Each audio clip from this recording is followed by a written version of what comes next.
o senhor falasse um pouco das correntes das escolas cinematográficas que influenciaram a sua composição de obra, né? Principalmente do que a gente comentou da força argumentativa delas, dessa perspectiva da imersão, né? Do trabalho, do olhar antropológico, né? Desse trabalho de uma composição etnográfica do espaço, né? Que correntes compuseram o seu olhar cinematográfico?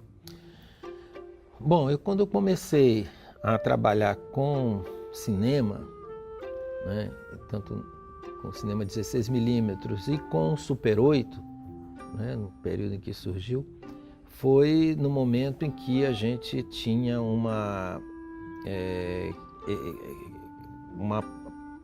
trabalho também vinculado a outros artistas, a outras formas de expressões, né? Então, esse cinema, pelo menos assim no meu caso, ele vai também sofrer influências dessas outras maneiras de, não só a questão estética, né, mas da forma de direcionar o olhar. No caso, a gente optou muito nesse começo, porque outras pessoas também, falo a gente, porque outras pessoas também tiveram, acredito que essa mesma situação, optou muito pelo documentário, né? Então a forma de olhar a realidade também se espelhava, digamos assim, nas outras expressões artísticas. E nesse momento, é claro que existia aí o cinema novo, né, chegou a influenciar esse olhar, não só acredito que não só do pessoal que mexia com cinema, que estava começando, né? Também podemos considerar que o ambiente que se vivia naquele tempo conduzia para uma produção, para né, de cinema e de outro, que tinha algo, por exemplo, do cinema novo. Não sei se poderíamos assim dizer que a produção, né, desse cinema fosse algo assim completamente influenciada, completamente, digamos assim, conduzida por aquilo que se via, né, nos cineclubes, etc., em outras mostras. Então, só que eu tive uma experiência lá no trabalho na TV Educativa de cinema que foi para além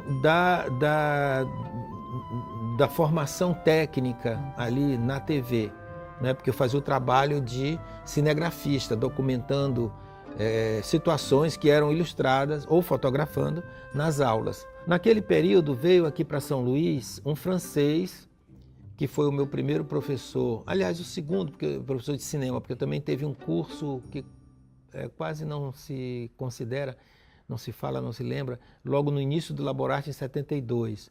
Teve um cursozinho de cinema lá para as pessoas que estavam começando, né?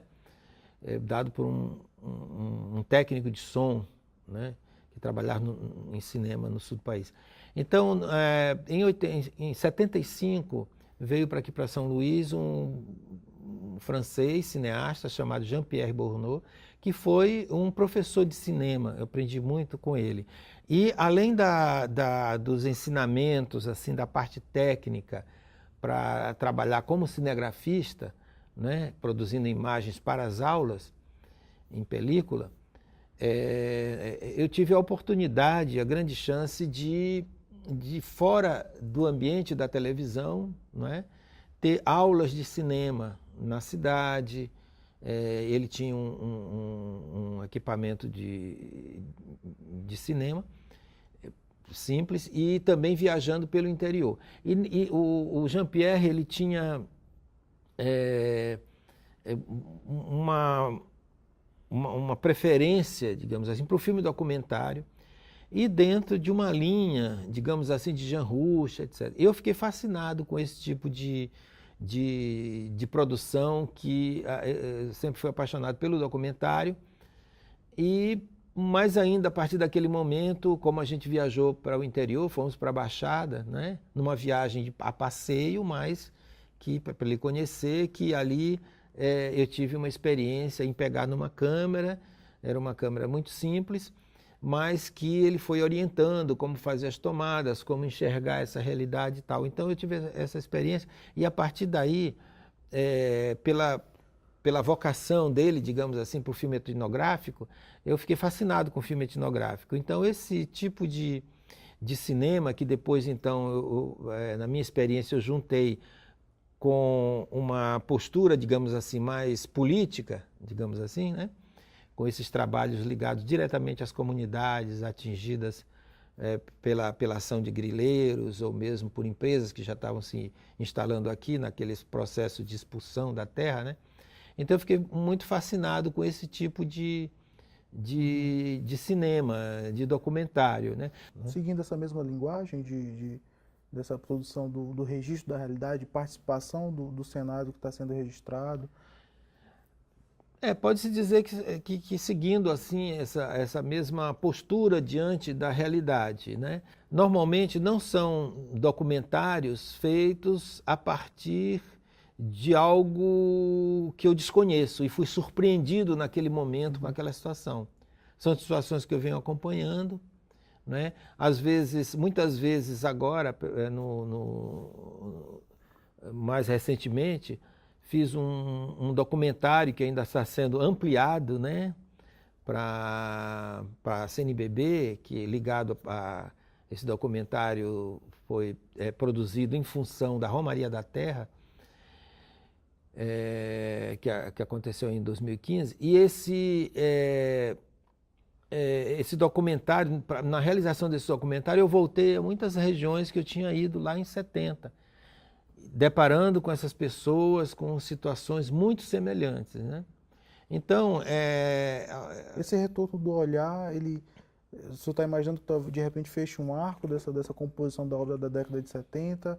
Você acabou de dizer que não muda muita coisa, então quer dizer que, não, a latência do campo ainda é forte. Né? É muito forte. Eu quero dizer o seguinte, não é que vai fechando um ciclo, espero que não, né? Mas que aqueles elementos que tomei como base para a minha produção, eles estão presentes hoje, claro que acrescidos de uma, né, de novas situações, né? Então, e também de uma forma um pouco diferente, talvez, na realização, sem, não sei, sem estar muito preso àquele formato que se inspirava nos trabalhos, nas produções, digamos assim, produções audiovisuais para os propósitos da educação popular, né? Normalmente nos documentários tem muita fala das pessoas, né?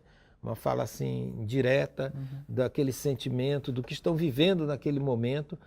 E eu percebo que, assim como antes, as pessoas veem o cinema ou essa forma de registro como possibilidade de interlocução daquela situação que eles reclamam e que protestam, né? Então eu acho assim que nesse aspecto eu tenho nas mãos, né, durante alguns segundos, né, na fala dessas pessoas, a possibilidade de dar eco àquelas reivindicações. Como é que foi a repercussão do filme aqui, nas jornadas do Festival Guarnicê de Cinema, né, da história do festival? Como foi essa repercussão? E eu acho que ele também foi exibido também nas comunidades, né? Como foi essa repercussão nas comunidades, no festival? Como é que foi esse processo de exibição do filme? Fizemos uma exibição em Santa Luzia, né, e também no povoado onde o Eliezer morava. Mas não teve tantas exibições em outras comunidades devido à complexidade do equipamento, né? Um projetor 16mm, som, etc. Mas ele foi exibido em outros eventos mesmo, ligados a trabalhadores rurais aqui em São Luís. O 16mm, de certa maneira o Super 8, você não tinha muita facilidade de exibição, né, como se tem hoje, né, com a coisa digital, etc. Então, a repercussão desses filmes ocorriam basicamente, especialmente em festivais. Sim. Né? Esse filme participou do Guarnicê, aqui do Festival Guarnicê, também ganhou prêmio. E no momento em que a jornada maranhense de Super 8 ganhou um caráter regional e depois nacional. Foi nesse momento, né, já em 80, acho que na segunda metade de 80, que a jornada ganha o nome de Festival Guarnicê, né, procurando manter uma identidade com as coisas do Maranhão e se distinguir de outros festivais, também assim pelo nome, ser uma coisa característica, algo característico daqui. A partir desse momento que a jornada se tornou regional, é que eu passei a colocar filmes como autor na competição. Uhum. Porque antes, desde a primeira jornada de Super 8, a minha participação era na equipe dos filmes, dos amigos em Super 8, porque como eu tinha aí nesse período, voltando aí à história, trabalhava na TV educativa, que produzia as aulas para o SEMA, eu tive cursos de cinema, então eu tive um conhecimento um pouco maior nessa área, uhum. E também conheci um pouco de mixagem, coisa com gravadores, trabalhava com gravador de rolo. E os filmes, Super 8, vários deles eu fiz a montagem, a gente chamou de edição, né? Fiz a montagem. Então, como eu funcionei para vários filmes, assim como, digamos assim, aquela pessoa que repassava alguma coisa aprendida lá na TV e também por outros amigos cineastas de fora daqui do Maranhão, eu não participava como autor. Então, na história da jornada de Super 8, não tem nenhum filme na competição que eu tenha feito assim como autor, né? Então, mas o Eliasi e outros filmes 16mm já passaram a figurar no Festival Guarnicê a partir desse período. E também em outros festivais, inclusive com prêmios e tal. Mas como esse tema da questão da terra, mesmo em 85, ele estava muito presente, né, nas discussões. Aquele período houve o assassinato do Padre Josimo, né, aqui no Maranhão, do Chico Mendes. Então era um debate sobre essa questão estava muito forte.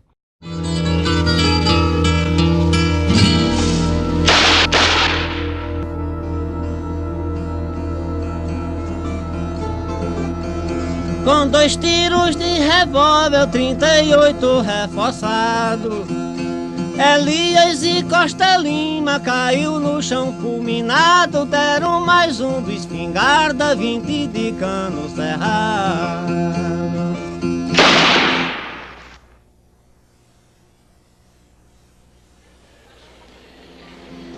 Elias e Costa Lima combatia a tirania à frente do Sindicato Rural de Santa Luzia, onde deu-se o velório de um dia pro outro dia. Quem matou Elias e cabe aqui se perguntar. Com 42 anos, 9 filhos pra criar, e só queria a classe com terra pra trabalhar.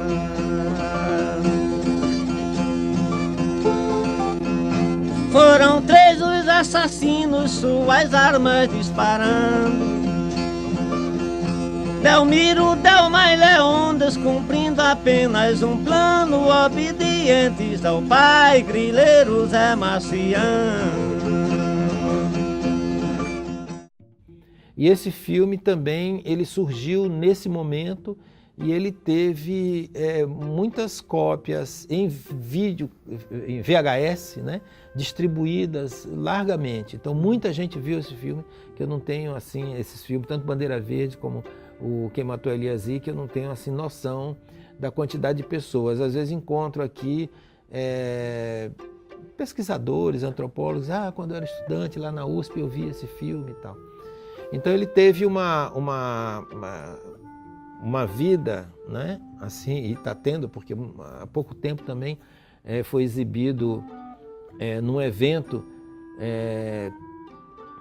que discutia, né? Assim, e protestava contra o assassinato de um quilombola aqui na Baixada, né? Então, Flaviano Pinto. Então, esse filme, ele sempre, infelizmente, essa temática continua, porque a gente tem vários conflitos de terra, né? E, enfim, e é um assunto que mesmo esse formato de latifúndio, de grilagem, no que se pode considerar latifúndio tradicional, que ainda existe no Maranhão, a partir de que esse momento o Maranhão vive, vários camponeses têm um embate muito forte com empresas, né, diferente desse latifúndio tradicional, mas essa forma de grilagem e de opressão do latifúndio tradicional ainda está muito presente aqui no Maranhão, que torna o filme, como você falou assim, atual, né, por assim dizer. Perfeito. A gente encerra aqui mais um episódio do Sessão Guarnecer. Agradecemos a presença do professor Murilo e até a próxima.